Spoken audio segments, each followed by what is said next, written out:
think we'll get going. Welcome, everyone. It is great that so many people can join us on this blustery evening. The beauty of Zoom is we didn't have to reschedule. Everybody could show up if they didn't lose power. I understand that NDG has lost some power, so but it's just lovely that everybody can be here with you today. I'm Kathy Nikitas. I'm head of Trafalgar School for Girls, and I've been head of girls' schools for the past 20 years. It's the most amazing job in the world. I get to watch and support the girls find themselves in what is generally a very fantastic, although sometimes, bumpy journey to adulthood.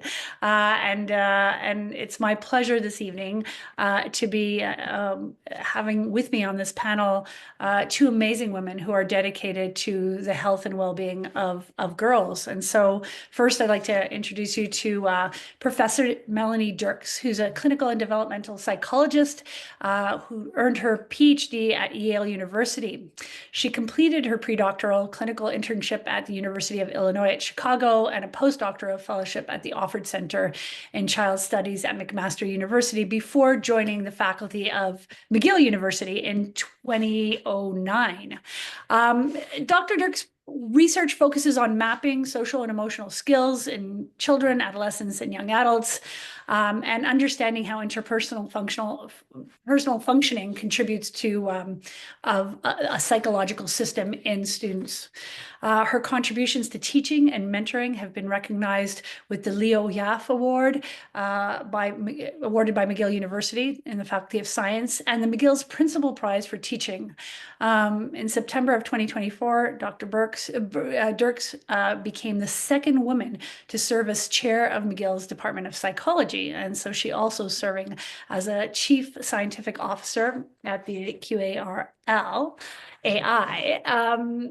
Our relationship with Professor Dirks stems from our intertwined interest in how research and best practice come together to serve great learning environments, particularly for girls. And so we've been doing a lot of work together through our collab partnership with McGill and our JAM program, which is in essence our Healthy Minds program, which Professor Dirks serves on as an advisor.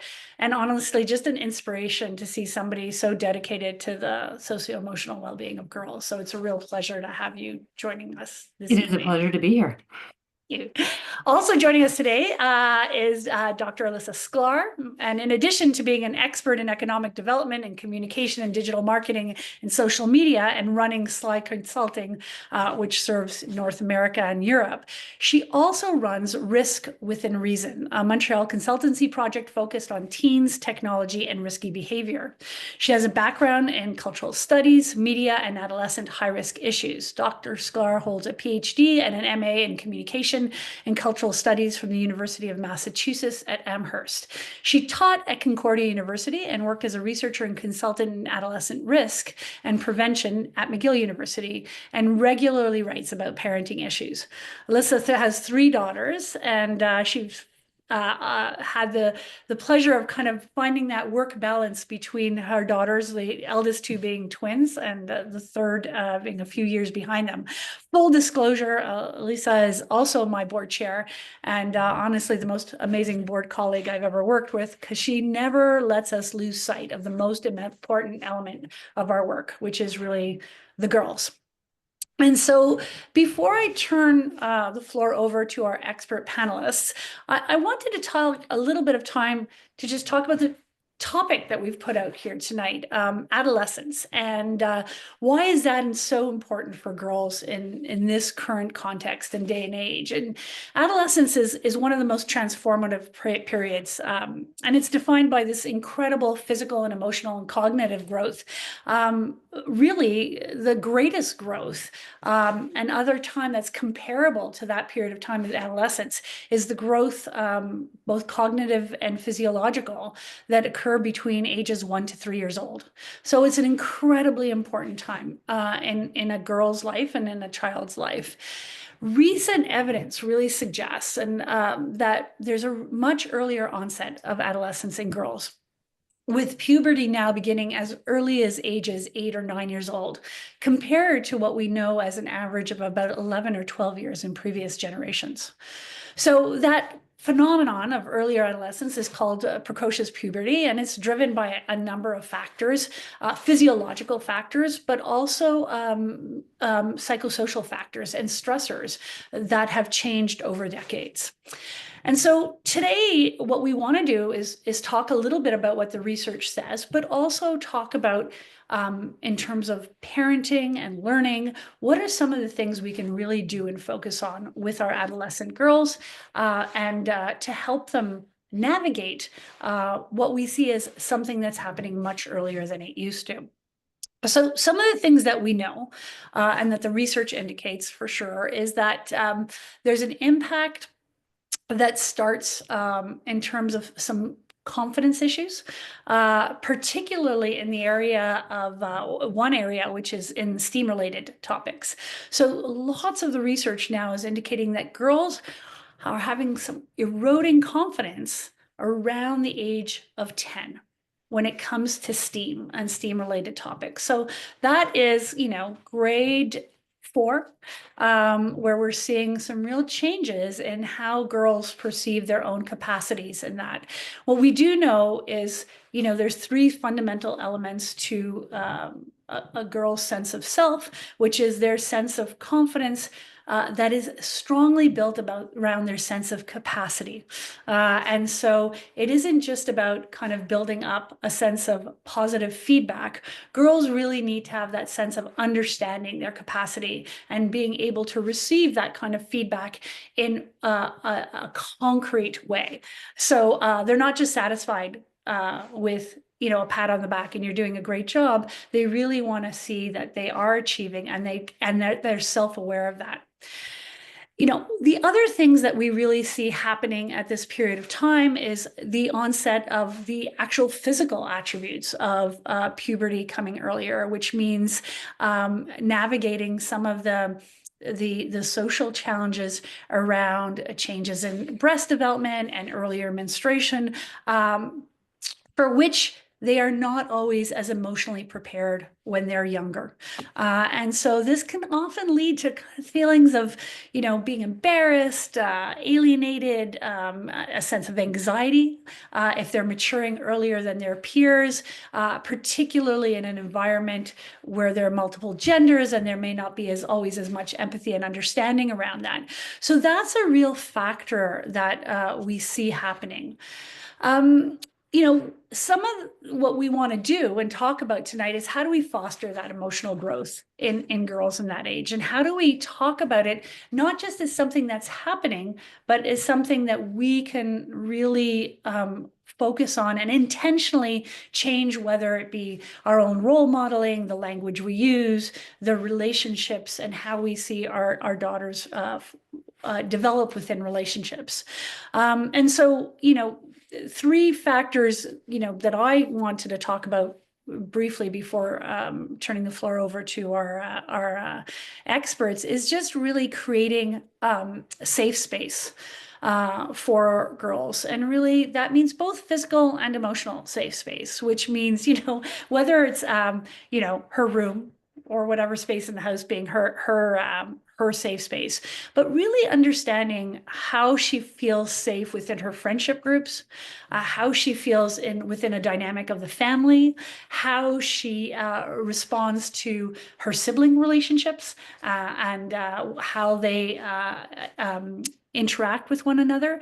And so really being able to kind of understand space as more than just the physical entity, but the emotional entity that girls are trying to navigate is really important.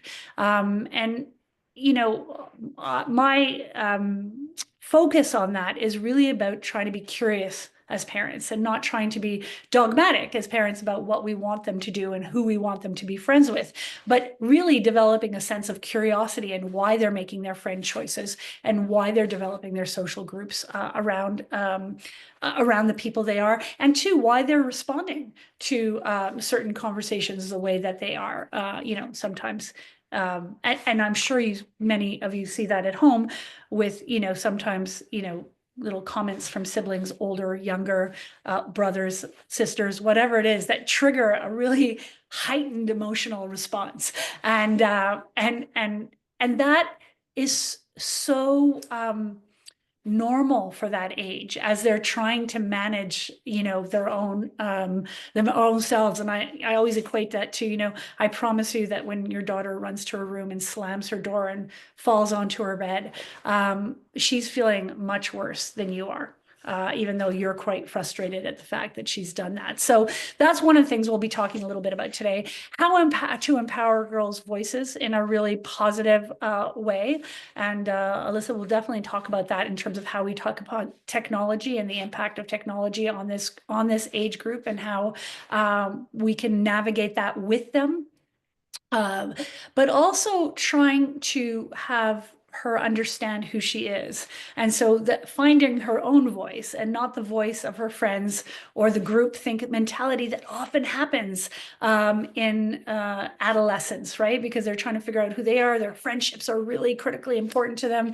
And so sometimes the voice that they express to you is not always theirs. And so that curiosity again about what they're really thinking and who they really are is really essential in the dialogue that happens between you.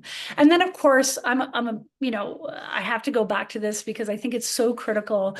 And it isn't just about STEAM itself, science, technology, engineering, the arts, and mathematics.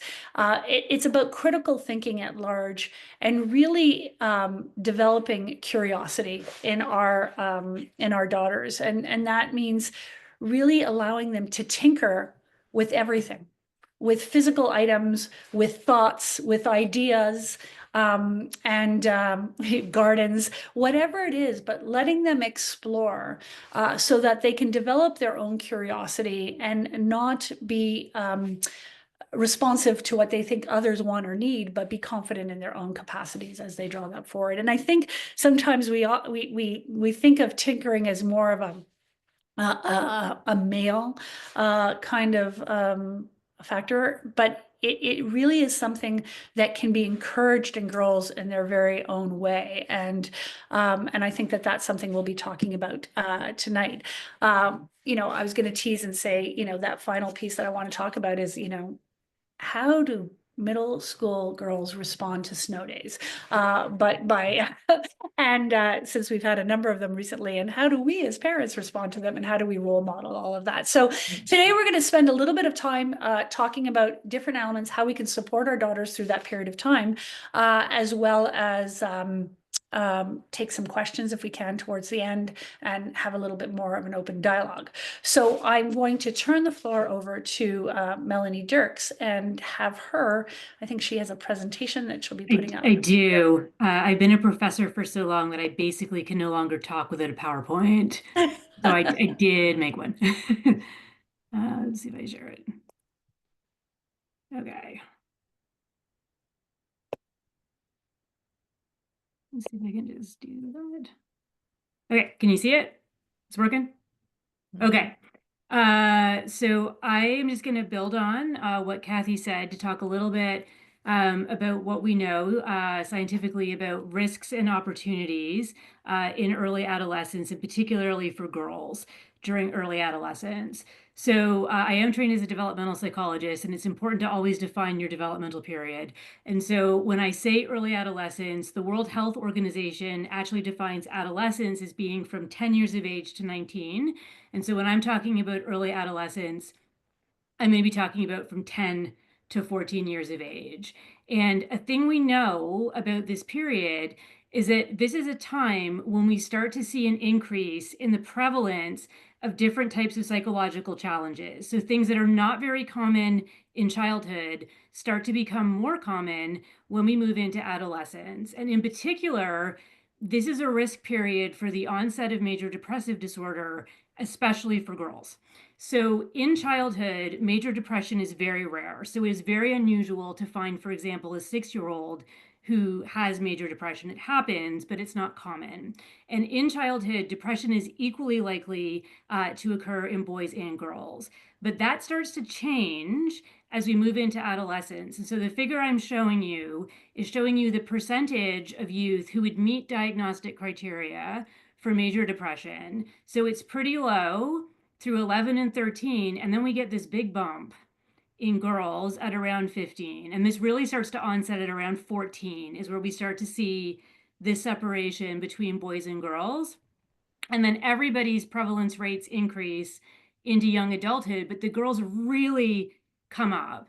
And what we see is actually all the way until the onset of menopause, we see in Western cultures, girls and women are twice as likely to be depressed as are men and boys. And I describe that to people as the most robust finding in psychiatric epidemiology. Everybody in Western cultures finds that in their data. And so the question is why? Why are we seeing these big differences, and what's happening in early adolescence that's leading to this spike in girls? So the first thing people will say to me is that just because girls and women are more likely to say that they're experiencing depressive symptoms? So because of differences in the way girls and women are socialized compared to men and boys, it's more acceptable to say, I'm depressed. So the answer to this is long and technical, but in short, it's no. If we had girls and boys who are experiencing comparable levels of depressive symptoms, the girls would not be more likely to label those as depression than would be the boys. The second thing people sometimes say is, again, because of differences in how people are socialized, girls or parents of girls are more likely to seek treatment for depression. So we're more likely to notice them because they're more likely to talk to their GP or to come to my office and talk to me about experiencing depression. And that might actually be true. But those differences that I showed you in prevalence between boys and girls, we find those in community samples. So people who are not seeking treatment at all, right? And we still see that difference. So it's not just that girls are more likely to bring themselves or be brought to the attention of professionals. So what is actually happening then that might be leading to these differences? So Kathy highlighted one key thing, which is starting around this time, or increasingly even earlier, we start to see hormonal changes in both girls and boys.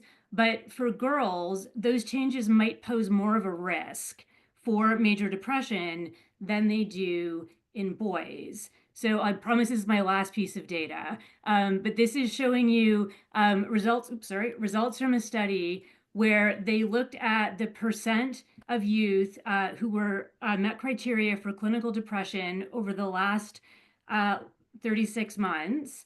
And what they found is that before puberty, there was a little bit of a difference in the prevalence rates for boys and girls, but after puberty, that really widens out. So what that's showing you is that puberty is a much bigger risk factor for onset of major depression in girls than it is in boys. So why is that?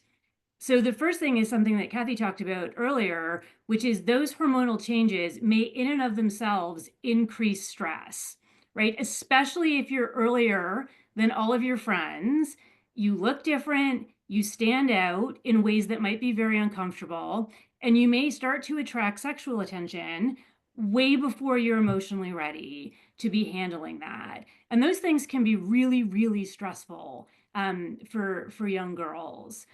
The hormonal changes may also actually make girls more reactive to the stressors that they're experiencing. And we know that this period in early adolescence has a couple of very significant stressors. So the first is you have to navigate a school transition. So most people will have been in the same school through grade 6, and now they're going to transition in Sec 1. And that's tough, right? So all of a sudden, there's a new set of expectations, there's a new set of standards, and there's a whole new social order that you have to navigate, right? Everyone is all of a sudden going to be jockeying for position again, right? As social networks get shaken up and reestablished. And we know that during this period, for both boys and girls, relationships with peers take on greater importance. So as youth move from sort of late childhood through early adolescence, the amount of time that they spend outside of the home and with their friends starts to increase, and how much they care about what their peers think of them also starts to increase. So peer feedback becomes much more salient and much more meaningful during this time. And this is especially true for girls. So we know that interpersonal stress, so things like fighting with your friends, or not being invited to the things you want to be invited to, or being in with the crowd that you want to be in with. All of those things are more strongly linked to depression for girls than they are for boys. And the other thing we know is that having greater depressive symptoms is actually linked to generation of greater interpersonal stress. So once you start to experience depressive symptoms, it can contribute to interacting with other people in ways that end up generating even more problems, right? So people start to interact in ways, for example, that increase the conflict that they're having with their friends. And then that locks them into this vicious escalating cycle of their symptoms, the interpersonal relationships get even more stressful, and then that exacerbates symptoms again. And those things are all more true for girls than they are for boys. So, what I often say to people is when there's risk, there's also opportunity. And that's true in early adolescence too. So, those closer peer relationships do potentially form a risk factor, but they also can be a huge opportunity. So, moving from childhood through early adolescence, we see a really profound shift in what friendship means, and what you get out of being in a friendship. So very young children have friends. Preschoolers can reliably tell you who their friends are. And what happens in preschool and in early elementary school is friendships are really sort of based on shared activities. So they play together and they do activities together, right? And as you get older, that starts to deepen into sharing your feelings and sharing your personal thoughts with your friends. And that really becomes sort of the hallmark of friendships in adolescence, but also friendships in adulthood. And so, what that means is that early adolescence is really a period when you can start to develop important skills, skills that we all need in our lives. So, skills like conflict resolution, being able to assert yourself. So, being able to say when you don't want to do something, or telling somebody when they've hurt your feelings, correspondingly, learning how to forgive when someone's done something that's hurt your feelings. We need all of those skills to have healthy relationships as adults. And this is really a time when you can start working on them. It's also a time, and I love that Kathy alluded to this when she was speaking, for greater autonomy and identity development. This is a time when girls can really start to figure out, what do I like? What's interesting to me? What do I want to do? Who do I want to be? And this is really a time to start figuring that out, which again is potentially risky, but also really an exciting opportunity if the right supports are in place. So again, early adolescence is a time of very profound change, and that change always poses risks, but also opportunities. And here it's opportunities to develop skills and relationships that can be a strong foundation for well-being in later adolescence and then through adulthood. So I will stop sharing and turn it over. Hi. Well, Melanie, we have a couple of questions in the chat. Okay. Thought I'd share them at this point, and then we can all kind of jump in, and then and then Alyssa can take over. So one of the questions is, how do we deal with early puberty leading to a girl acting much older than she should for her age, when really she's the same young girl on the inside? And a second question, and we can probably blend some of the answers to these, Okay. but is, in your experience, what has helped girls overcome some of their perfectionism? Oh, these are both great and rich. They're rich questions, I would say. So I don't have probably great answers to either of those questions, but I will take a shot, and then others should, of course, feel free to add on. So in terms of someone acting much older than she should, I would try to give space at home to let them be who they freely want to be.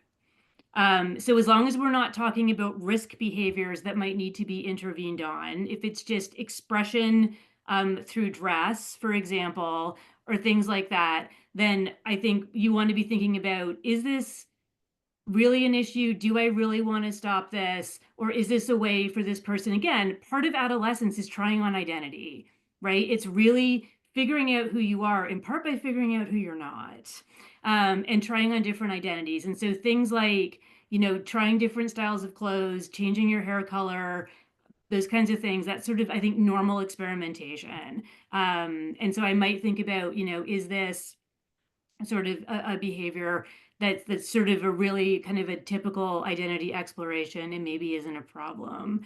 In terms of helping girls overcome some of their perfectionism, so this is a really huge battle for many people. And so I was laughing because I always joke that when they finish up with Kathy, they come to me at McGill, and we see the perfectionism in lots of different people. So I think one thing is to really try to emphasize this idea of a growth mindset, which has gotten a lot of traction and attention in the last few years.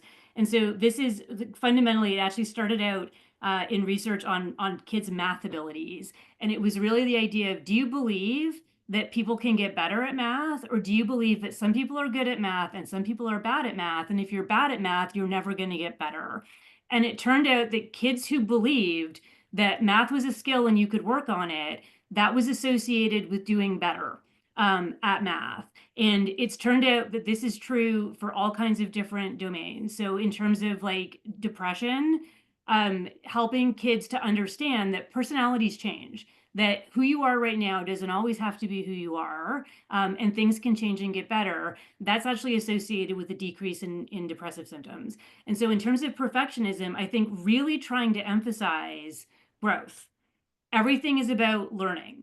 It's everything. You don't have to be perfect. You need to be trying, and you can get better. It's a skill that you can work on and that you can get better. The other thing I would say, and this is very hard for all of us, is pay attention to how you talk about you. So when you make a mistake, how do you react to it? What do you say? Because our kids are watching us and they hear us. So if you're telling them it's not a big deal, but when you make a mistake, you are really, really distraught about it, the messaging's inconsistent, right? And they're not going to believe you when you tell them. So that's sort of the other thing I would say is watch how you, and again, this is hard. This is something I have to think about on a very regular basis. But just watch how you're talking about you and about when you make a mistake. Thank you. That's great. Lisa, do you want to kind of jump in here as well? I love everything you just said. I so agree with you, and it really resonated for me both professionally, also as a parent, and as a woman in this. I'm often working in a tech field, a very male-dominated field, where many times I'm often the only woman in a room.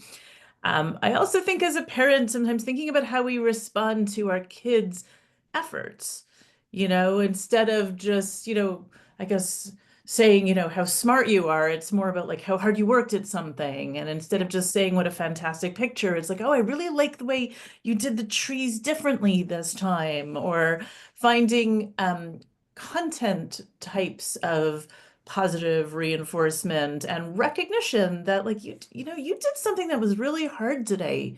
It was really hard to go to that party not knowing anyone, or take on a subject that is new to you. So yeah, lots of really good practical advice that really resonated for me.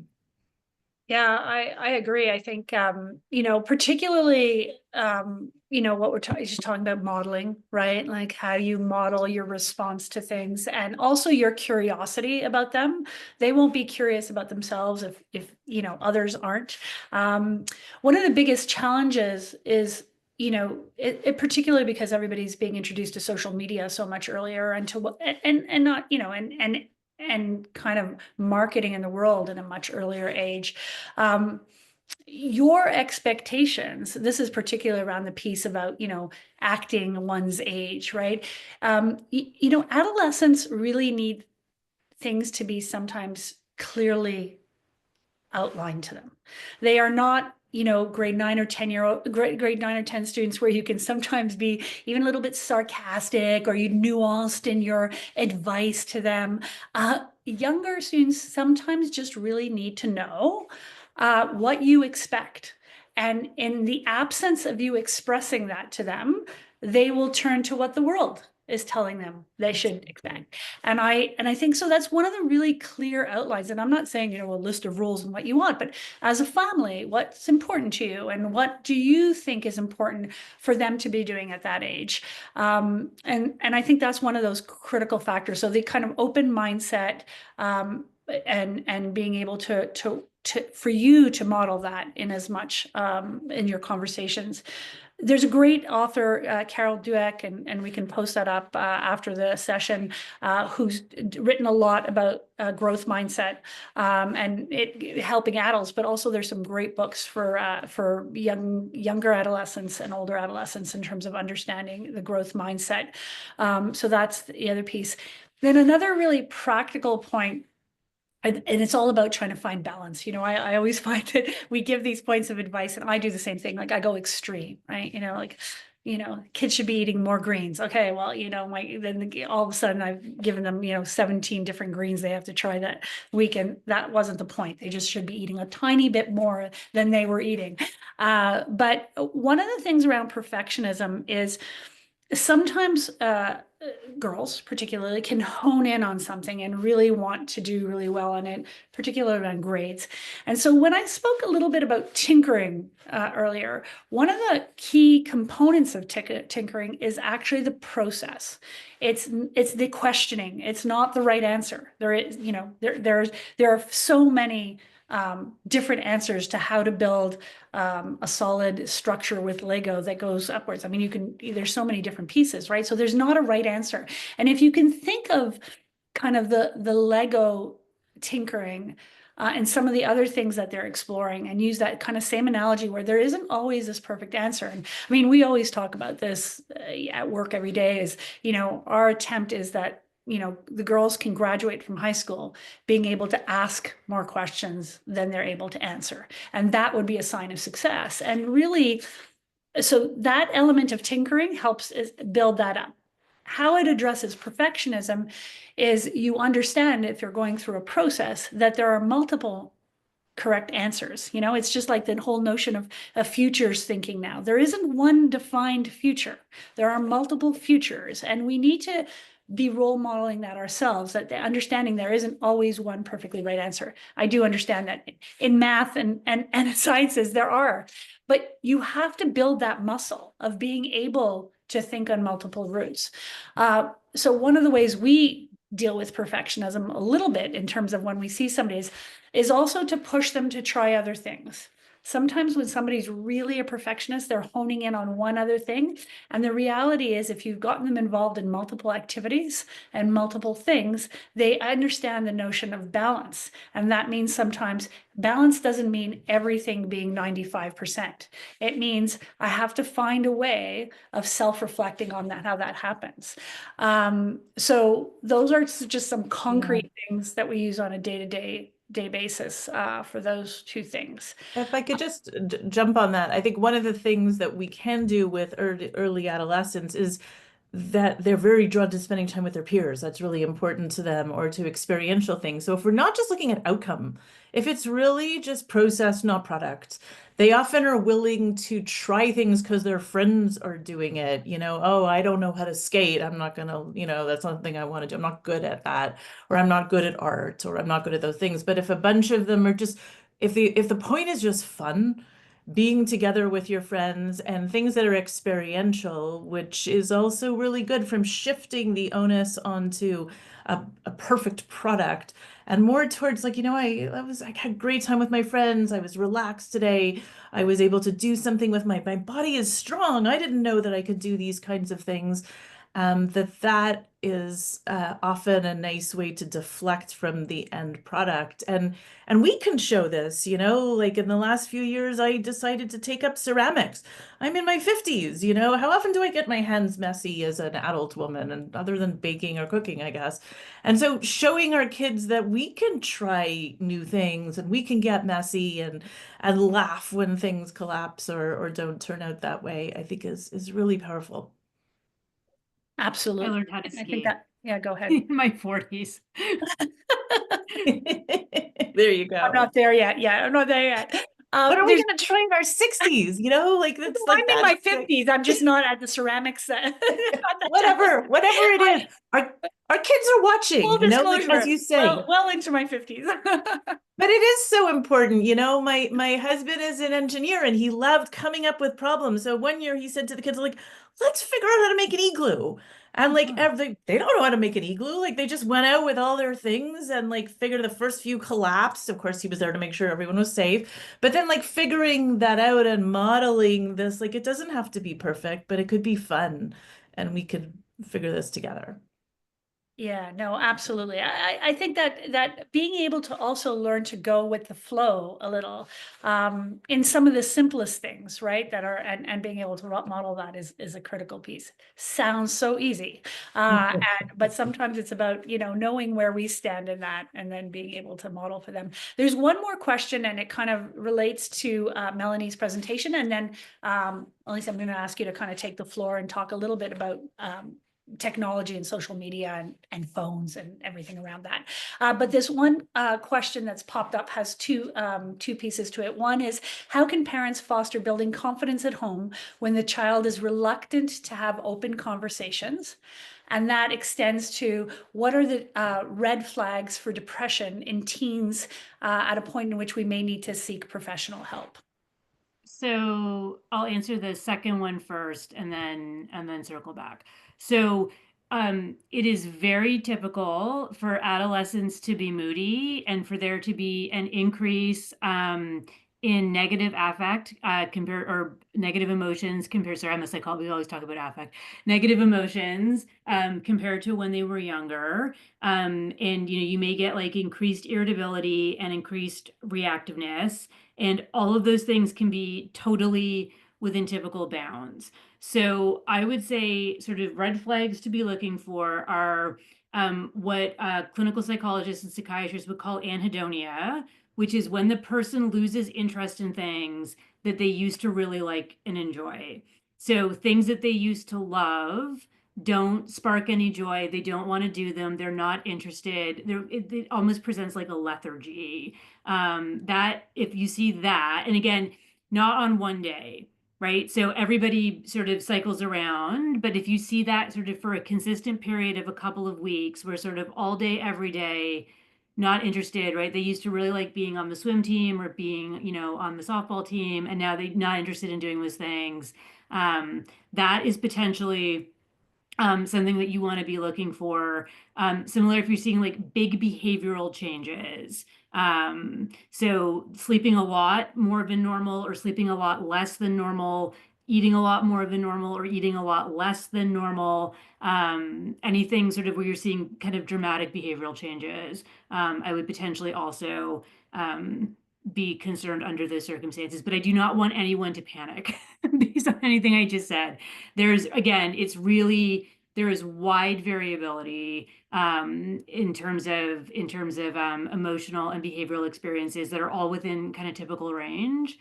And so again, you're really looking for a consistent pattern that's lasted for a couple of weeks, is when I would potentially be thinking about asking a professional. So in terms of building confidence when the child is reluctant to have open conversations, so I think a thing about this is this does not happen on the adult schedule.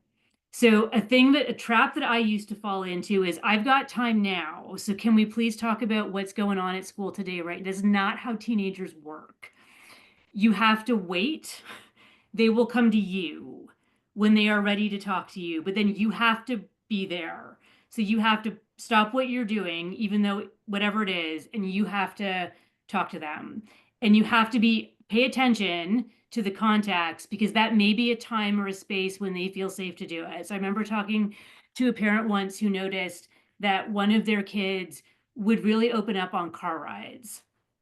And in the car was a time when their child would talk to them about what was going on.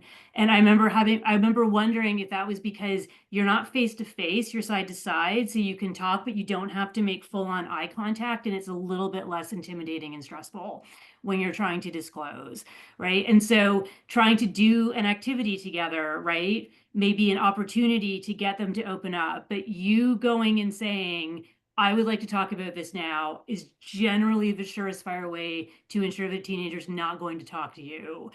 So it requires a lot of patience and a lot of space and a lot of letting them know that you're here when they're ready to talk to you. That is, thank you for that. I think those were really two really concrete responses to that. And just so everybody knows, that kind of navigating how to seek help.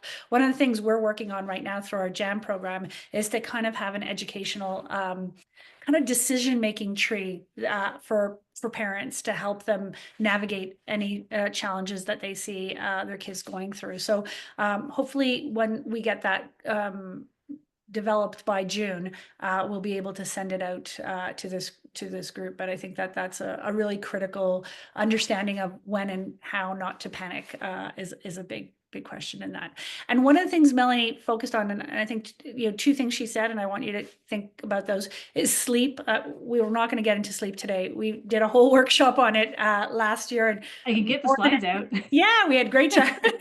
We can do it again if people show interest and want us to do something. For sure, we'll do something on it.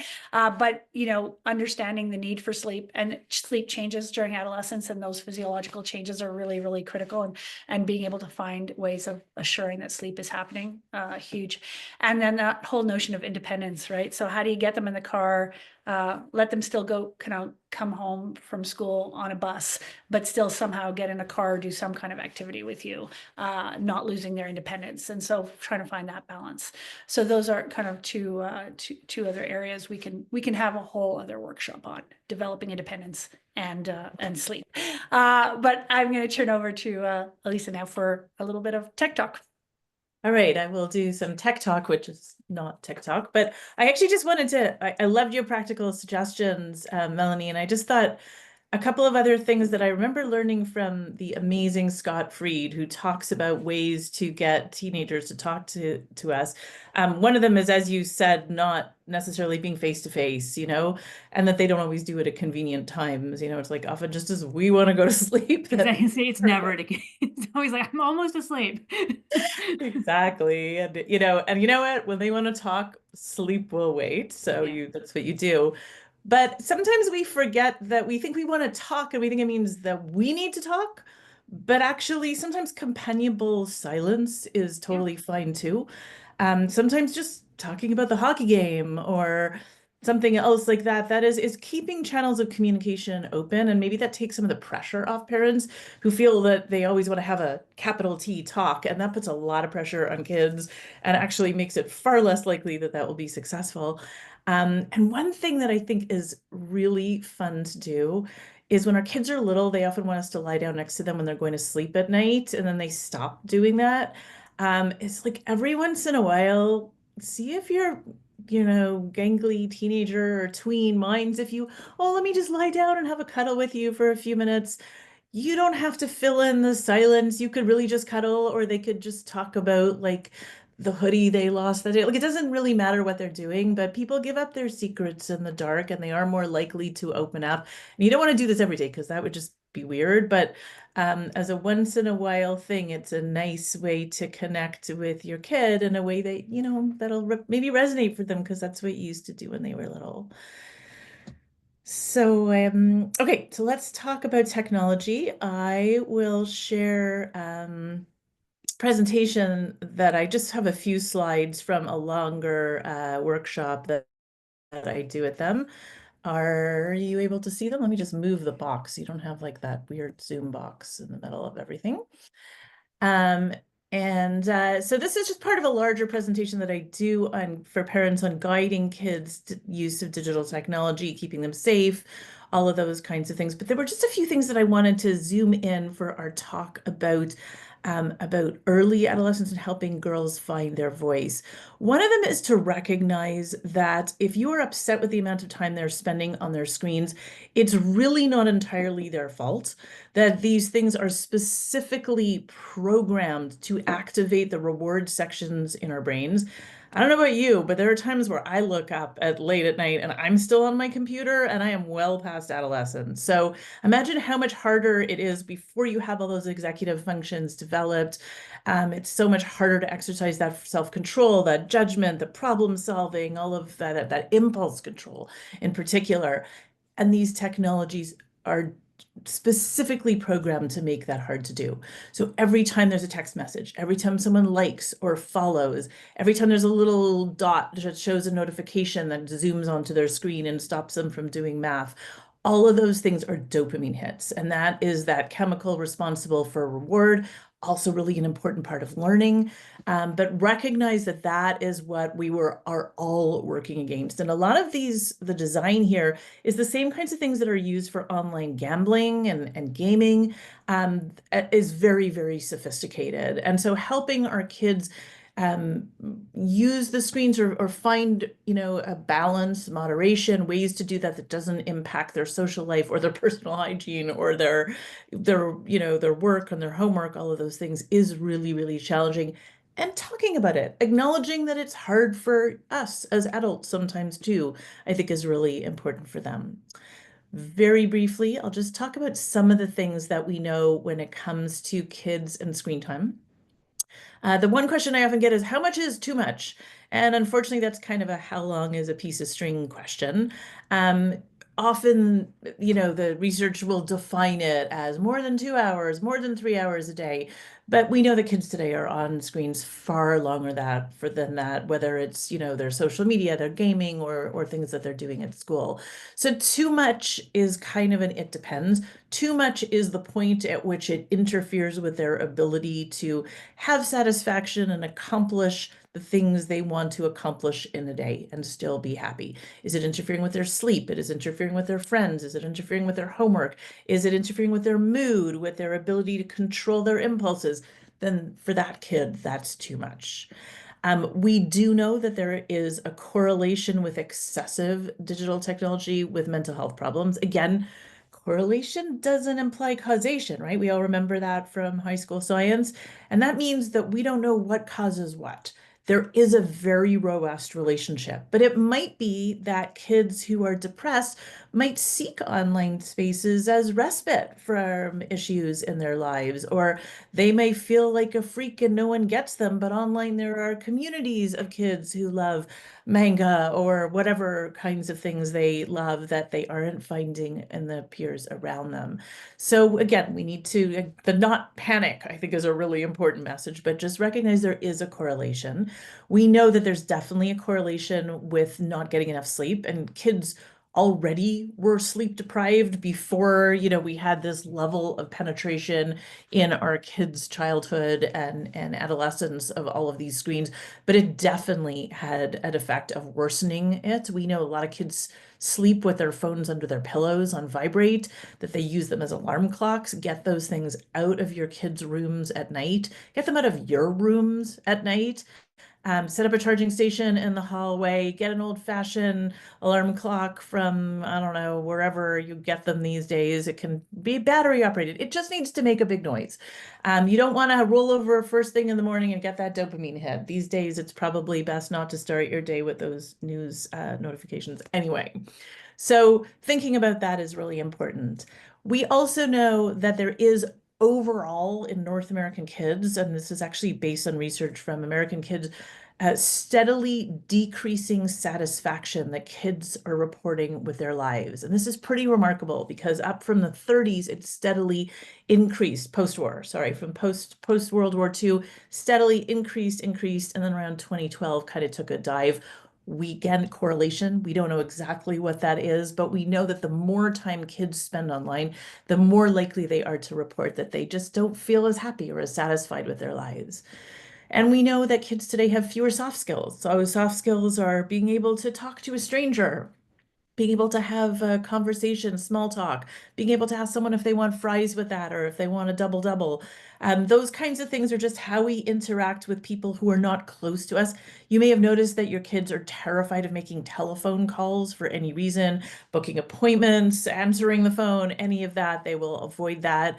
Those are examples of soft skills. So giving our kids opportunities to be out there in order for themselves, and they may be uncomfortable, but don't rush in to tell the waiter or waitress what they want. Let them learn to start advocating for themselves and using that language in small ways. And we know that with technology, they're exposed to so much precocious content, adult content. So on one hand, they're growing up faster because of that exposure, but at the same time, they don't have kids who are less likely to get their driver's licenses at 16 than they used to. Experimentation with all kinds of things that we think of as risky, like first time trying tobacco or trying, cannabis products or drinking or having sex, all of those ages are later. And definitely there are good things about that. But what it also tells us is that kids today are just shying back from any risks at all. And we want to find that middle ground. We don't want them to be doing things that are dangerous to them, but we also don't want them to be afraid of the world. So helping them kind of get out there and exercise those muscles in some ways, those mental muscles is really important. Some things that we know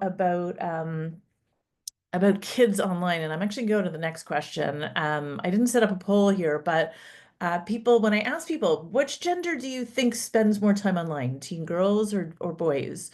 And you could put your answers in the chat here. Let us know. Do you think it's girls? Do you think it's boys? Um, I'm going to go ahead and answer this question in the interest of time. But I can tell you that people are often surprised that it is boys who spend significantly more time online. The research that I'm borrowing from the Pew Internet Research found that girls spend on average 8 hours a day using screens, which is actually pretty remarkable because that's more than they're spending asleep. So that is concerning. But that boys spend over 9 hours. I think the last figure I saw was 9 hours and 16 minutes. And it seems the thing that is different here is the amount of time that boys spend on gaming. It's not that girls don't game, of course they do. But that seems to be one of the things that makes a difference. In any case, for all kids and tweens, teens, we know that this is really a remarkable shift from what most of us remember of our own childhoods, that this is spent on screens and on these devices. And it's really changing how our kids socialize with each other, how they learn, how they find information, how they entertain themselves, and how they learn to have relationships with their body or with their sexuality. And that is something that the research is only just starting to keep up with that because it is such a massive switch. A couple things that I'm just going to leave you with is to think about information online, misinformation, disinformation, information that is deliberately shared as false. So often called, disinformation or malinformation, where people are trying to spread things that are not true. Misinformation is getting things wrong, but not necessarily intentionally, but intentionally doing that. One of the things that we need to do with our kids from a very young age is teaching them the critical thinking skills. So when I talk to parents about having these critical conversations with our kids, it doesn't mean that you are criticizing what they're listening to or what they're doing or how much time they're spending on TikTok. It's more asking them opening questions, like, why do you think TikTok is so interesting to people? What do you think people find about it? What do you think an influencer is trying to, how do they make money? Those kinds of open-ended questions. Kids love being more informed about these things than their parents, and they are definitely, you want to get your kid talking, give them a platform to school you on some of these things. But it is important because what you'll be able to do is also help reinforce some of the frightening ways in which misinformation and disinformation is spread online. And since we're talking about girls, I just had to say a few things about the sexuality of girls online, sexualization of the female body, sexualization of bodies as a whole. And some of the ways, there was a question about early puberty, is that inhabiting a body that looks like a woman's when you still are a girl can be very, very difficult because of the ways this sexualization is happening and normalized online. And often girls will learn that one way to get that attention and those dopamine hits, those followers, those comments, those likes, is by playing to that sexualization. And so that is a place where, without criticizing our children, we can have conversations that stimulate critical thinking. They could be about celebrities or things that are happening in the news. With AI, this is certainly a concern. It's very easy these days to manipulate people's faces and different bodies, create deepfake videos, use people's voices and different ways. And once those things are out there, the internet is written in ink. It's very challenging to change that. Some of the things that we can do with our kids practically is just think about balance, moderation. You don't have to hit everything on this checklist every day. But I think as a general approach to wellness is making sure that we're ticking off those boxes, and to show our kids, to model that we're doing this, to not have our phones at the dinner table. I guess if you're an OBGYN with a patient in active labor, okay, we'll give you a free pass. But for most of us, we can put our phones aside. Our kids are watching us and they are sponges, and everything we have done to them, they are going to quickly do to us. We know kids are getting phones and devices very, very young, younger and younger. Physical activity, doing things with our kids, being creative, being curious. Kathy talked about the importance of curiosity and leading with that. Spending time with someone face to face is so important. One of the things we all learned during the pandemic, giving your kids chores. So building confidence often comes through building competence with small things. Did you walk the dog today? Did you, help your little brother get his shoes on? Did you sort through the laundry? Did you tidy your room? Did you help make the salad for dinner? So when you feel like you're contributing to the family and the smooth running of things, and you develop competence in everyone is good at something, and finding those kinds of things means that you're contributing to the family, you're connecting to the family. It could be volunteer work. Those things are really important ways to build confidence. I think is really important. And just the last thing I want to talk here, because we talked about sexualization, is the prevalence of sexting and pornographic images online. I think CBC Radio did an experiment a few years ago where they set up a fake Instagram profile with a stock photo of a 12-year-old girl. It took less than an hour for that account to get requests for nudes. So we know that just being identifying as a girl online opens girls up to harassment and interactions that are not always positive. One of my daughters is always been the science nerd, loves gaming online, and years ago in many spaces she started just using androgynous or even male identified characters. She was so sick of the kinds of comments that she would get just from having even a not a sexual female body, but just a female avatar in some of these spaces. And that's really sad. And it's important that we have conversations with our girls and, of course, with our sons about what that means and how that we can deal with that. When it comes to sexting, just to know that we learned from decades of research that preaching abstinence in sex education doesn't work. That causes more teen pregnancies and more STDs. Same kind of logic when it comes to sexting. Just telling them don't do it doesn't help. If they are going to do it, it's important for them to know how to do it more safely. Kids Help Phone is an amazing resource for a lot of practical things around that. And I encourage you, you don't have to just check this one, but this idea of safer sexting is something that you might want to look at. And just knowing that there are resources online. This is a Canadian resource regarding sharing of intimate images. Kids sometimes turn to their friends to help them. Just knowing that there are resources online, I think, is really important. And I know a lot of this seems really scary, and I didn't want to cause panic or anything, but more just, forewarned is forearmed. Understanding the kinds of conversations that are helpful to have with our kids is really important. Thanks so much for that. I had a quick, there's a question in the chat, but before that, I just wanted to ask you, we did a session earlier this year on, the whole question around phones in classrooms and schools, and pre-adolescence is not, we don't need to get into that whole conversation. But one of the things you really talked about, which I thought the group found was really helpful, was the difference between actively and passively being on your phone, and what that means for somebody at the end of the day. Do you think you could talk a little bit about that today? Yeah, absolutely. So there is actually really interesting research about passive screen time versus active screen time. So active screen time is like doing homework or doing digital art or, writing chapters in a novel that you're going to publish on Wattpad or creating a PowerPoint or composing digital music. There's all kinds of things that we can do online that is active. And passive screen time could be, everything from rewatching Grey's Anatomy to being watching videos of gamers gaming is like, to me, no adult really understands that, but they're very, very compelling for our kids. And clearly there's a difference. So the question isn't always just how much time you spend online, but what are you doing? And how is that really enjoyable to you? Is it a way to de-stress? Is it a way to process issues? Deal with the cortisol from the stress, that's coursing through your body. So just I think that's a really important distinction for parents to understand.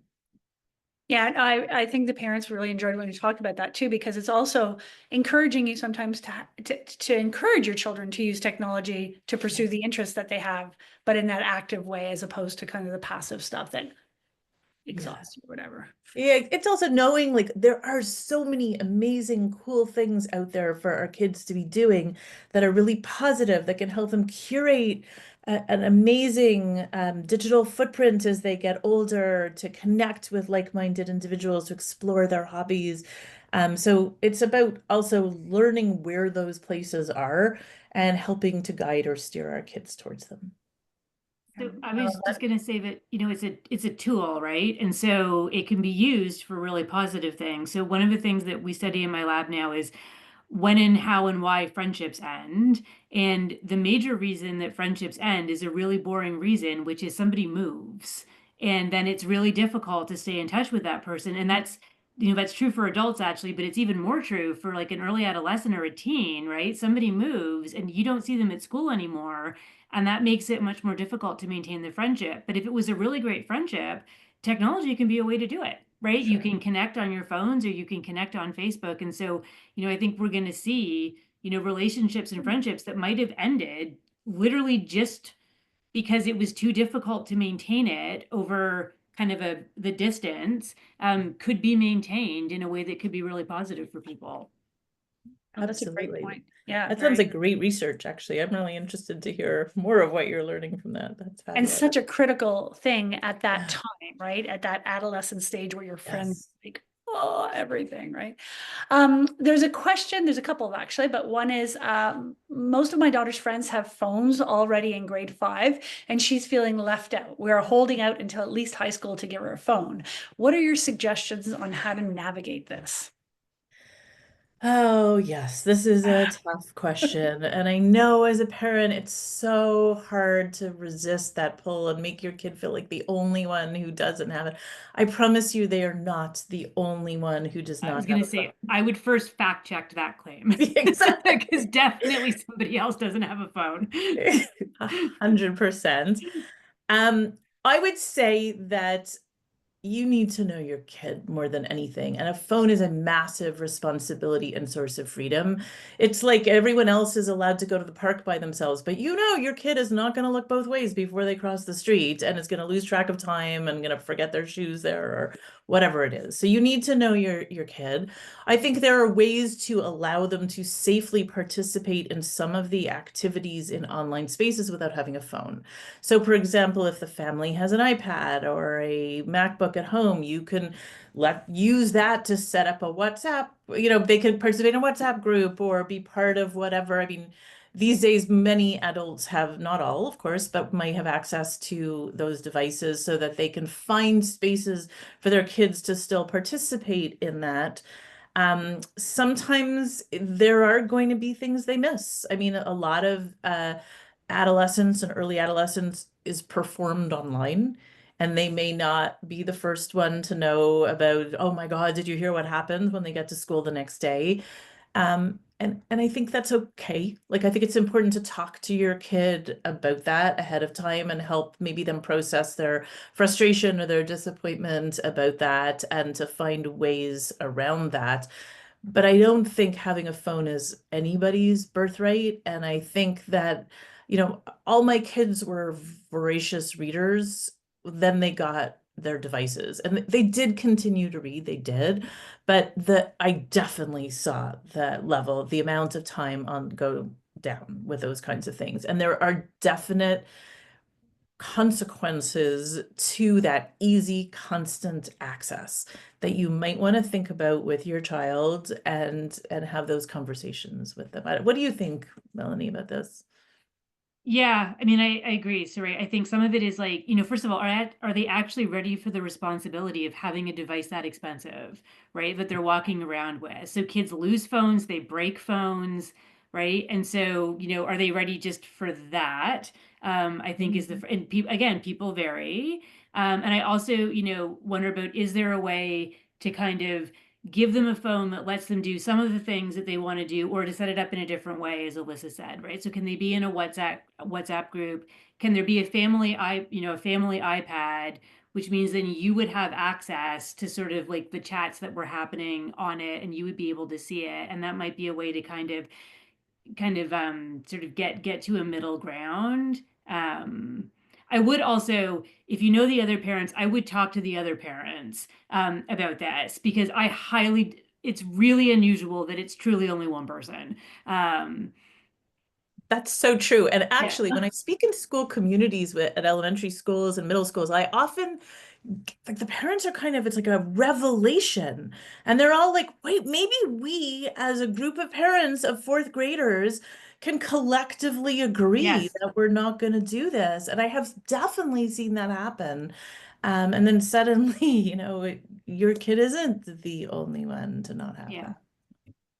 Yeah, and more often than not, as you said, I was going to say that being friends with the parent group is a great thing, and depends on, obviously the size of the grade. But even if you have 4 or 5 like-minded families, that's all, that's what you need, and generally you have that, and it's it takes a village, to raise kids, and so I think being able to have that small group who agrees with you is worth it. But building that relationship with their friends' parents is really, I think, a critical part to that as well. You're going to be navigating a lot of things, and knowing who their cohort is, at least who their friends group parents are, and more than just kind of navigating who's dropping off at whose houses. But what are your expectations around bedtime? What time do you want the kids to stop texting? Exactly. If you do have phones at one point, let's call 9 o'clock, before it happens, because they'll come into grade 6 pretty quickly, and then grade 7, and then all of a sudden you'll be like,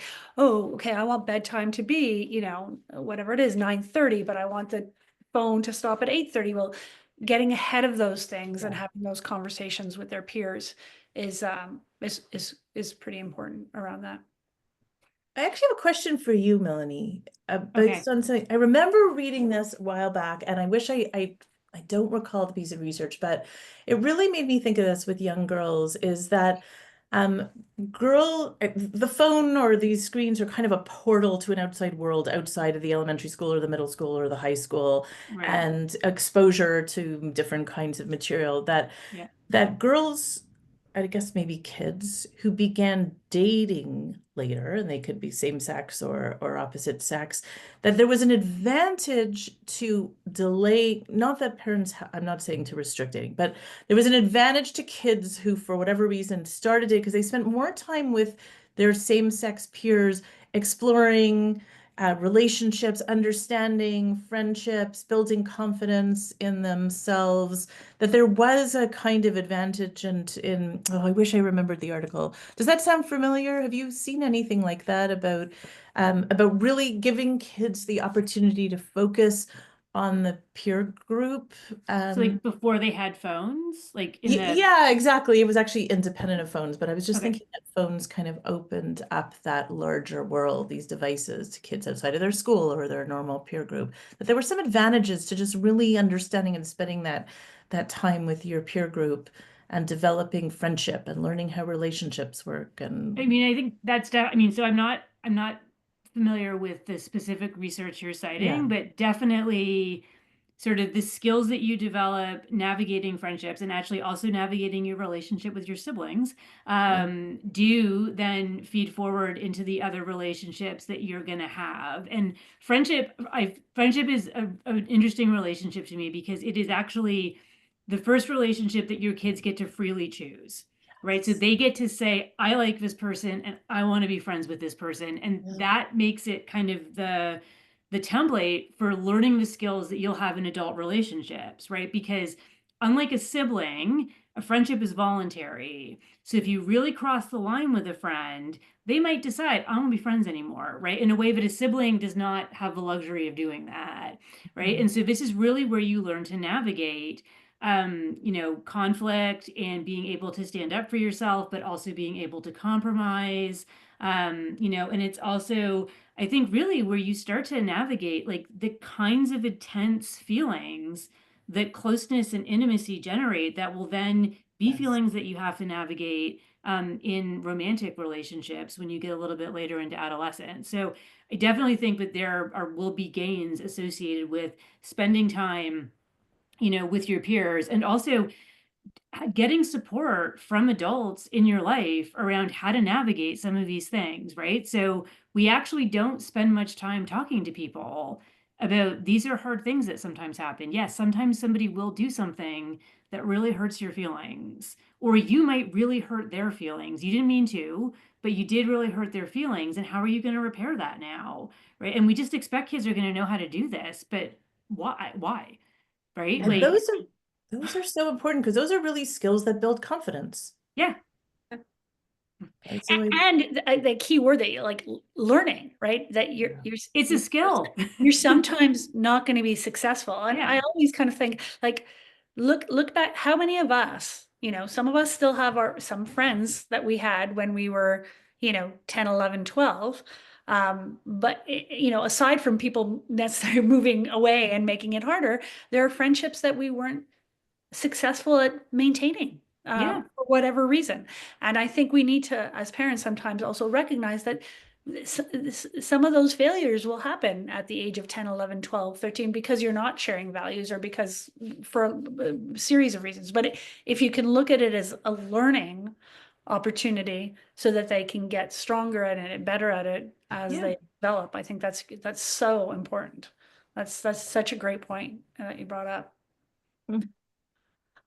There's a question I can easily answer, but I'm going to flip it over to you guys because you actually sent your daughters to all girls school. So, how does an all girls learning environment support confidence growth and critical thinking in an adolescent girls? And I don't know both of you. I mean, obviously, I have the answer to that as head of a girls' school for the past 20 years. But I'd love for both of you to share, just a tiny sense of your experience with your kids and what you think it go offers. ahead, Melanie. Oh, okay. Well, I feel like, I mean, having me go first on this field, I really feel like I'm not the star performer on this question. But I will say, all of my kids actually went to same gender high schools. And the thing I remember most about my stepdaughters being in an all-girls school was how fantastic the friendships they made there were. Actually, when I think back on it, they're both grown up now, but when I think back on it, they had these like just fantastic friends that they made in that school. And I think it really was a period in which they could really actually focus on, in addition to their academics, on developing those relationships. And it was an environment that was just extremely supportive of girls and of their goals and of their relationships, and their relationships with each other were taken as being a very serious and important thing that was worthy of attention in a way that I think was really helpful. That's great. I agree. Friendships, powerful friendships, I think were really important. Not feeling like they had to do hair and makeup to go to school every day, that their friends saw them for who they were. And that doesn't mean that dating didn't happen within the school itself, but somehow that girls only space allowed for some of that authenticity maybe to emerge. And for us with our daughters, the thing that convinced me from the beginning was the research that I saw in girls in STEM in particular.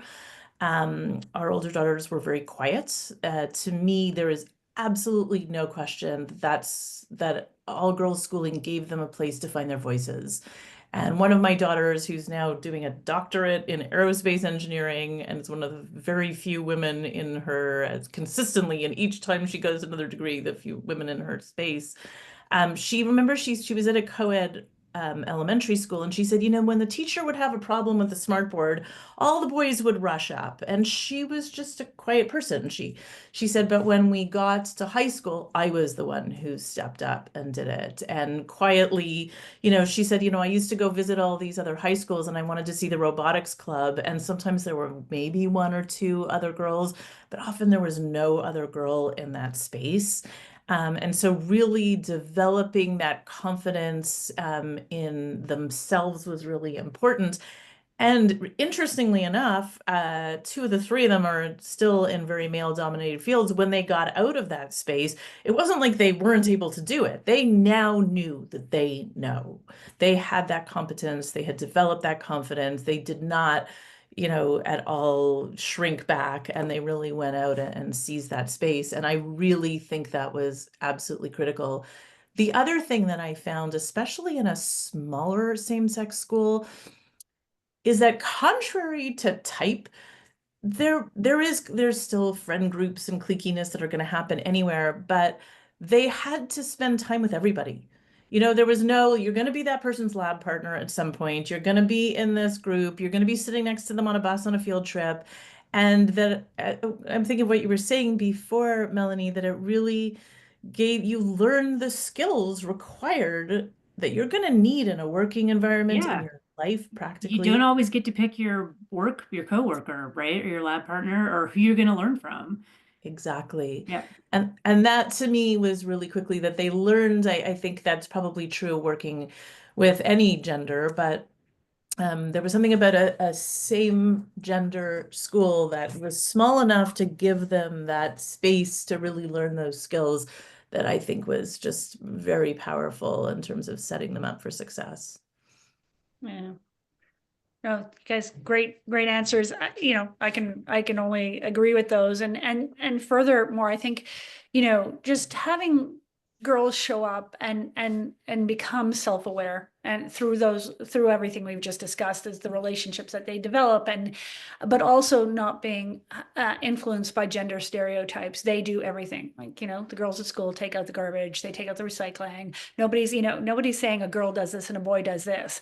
Everybody does everything. And I think that has been my experience, you know, even in talking to our alumni who have gone out into these fields. And, you know, when I say, wow, what does it feel like to be in a male dominated field? They're like, you know, we can't, you know, we came from a girls' environment where we understood we could do it. We understood we had the competency and nobody was questioning that. And we were given the opportunity to express that. And so I think that, in addition to the notion of developing sense of self along the journey and being able to be highly competent, so that, you know, as you both said, when you go out into the world and you and there, you know, there's colleagues who are male and female, and they are able to navigate that because they know who they are. And I think that that's critical, right? That's what we've been talking about all along. You know your child, they need to know who they are in order to navigate things, and not always sit in front of what I call like a very reflective mirror that technology can be and everything in the world can be right now,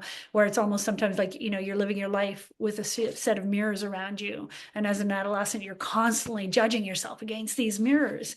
And that the only way you can step away from that is to get to know who you really are in a really in a realistic way, knowing who you are with all your, you know, beautiful strengths and all your challenges and the things that you bring to the table. And I think that that's a girls' school really, I think, does that in a very intentional way, but also in a very organic way. So there's kind of a balance of both.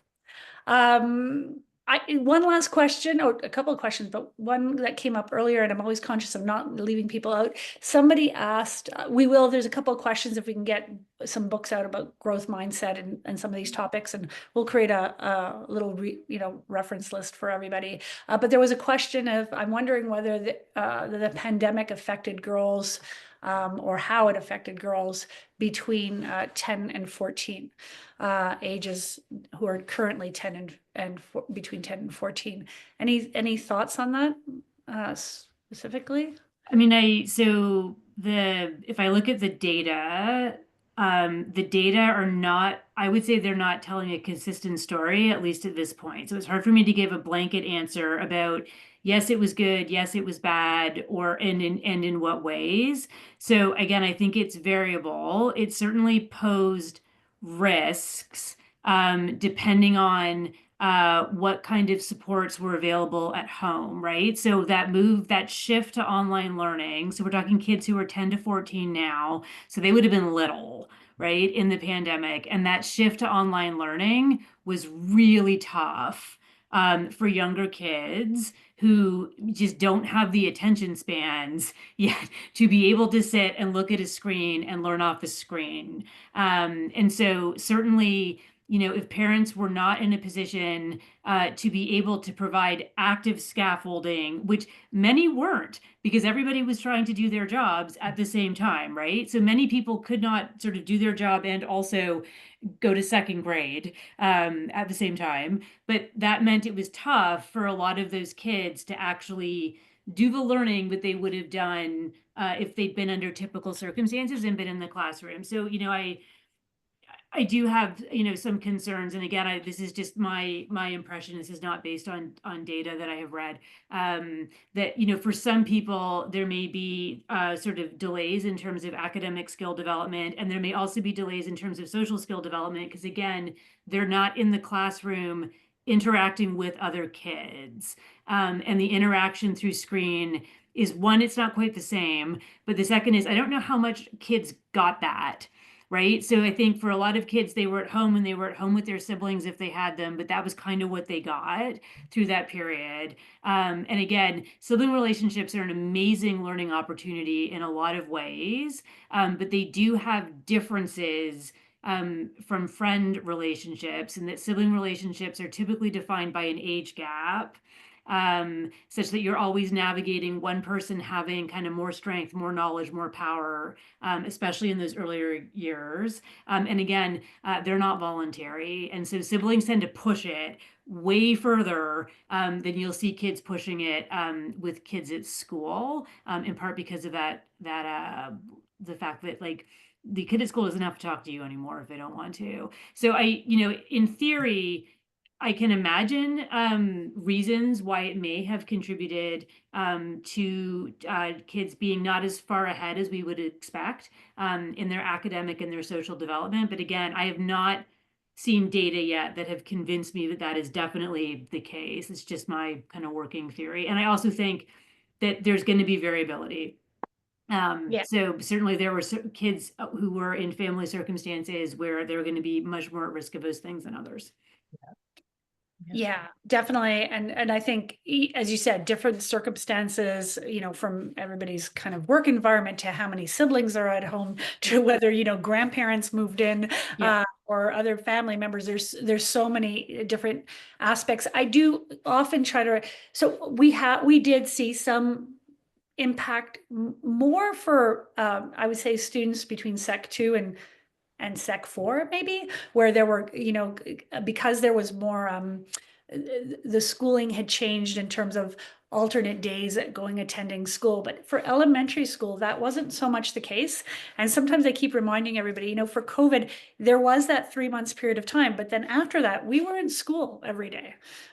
So while there's definitely some impact in terms of wearing masks and developing vocabulary, you were able to hide a little bit, even at school, wearing your mask, and then articulating yourself, kind of your views, as well as, for some of us who realized we were not able to hear during COVID, and we thought that everybody was mumbling, but really it was our hearing that was an issue. But that notion of not in skill development and language development, particularly for younger kids, we've seen that there is a little bit of that. And that would depend again on the environment you came from. If you came from a household with